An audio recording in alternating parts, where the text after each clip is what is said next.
Welcome back to our 3-part Superman visual effects tutorial series. This is the last episode where I will teach you how to composite this fully CGI flight shot all in Nuke. So this shot is comprised of multiple renders of this flight effect. The first thing I'll do is I will take the background footage, which is just the HDRI rendered on a large sphere, so we can get the proper motion blur and camera effects. And I'll take this and I'll add a tracker node on the light on this little sun here, which we will use at a later time in this tutorial. And then I'll add a convolve node to add the background blur using a lens kernel. You can see it off and on. The transform effect controls the focus, and so it's animated to get bigger and smaller depending on where the focus needs to be in the shot. The next step is to shuffle out the character pass. Here, it's a fully digital Superman model, which is animated to fly around in this shot. I added a bokeh node at a very small value, which is using the depth pass rendered out of Blender to create a realistic depth of field. Here you can see it off and on, it's very subtle. This is merged over that background, and since they were in the same scene, they're already color matched perfectly.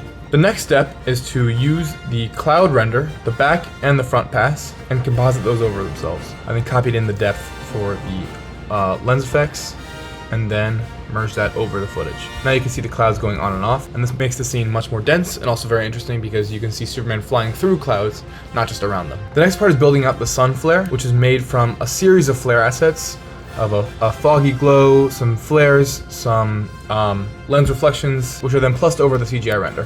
After a small camera shake and some glows, the shot is nearly finished, but what I wanted to recreate from the Superman movie was the rain on glass effects that you saw in some of the shots.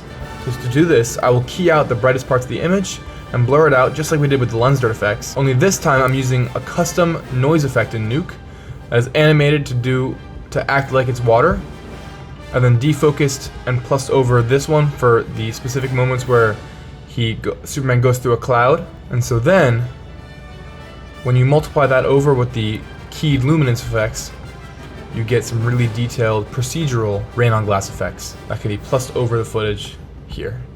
Then with some film grain and some lens distortion to make it look like it was filmed with an actual camera, you have the finished shot.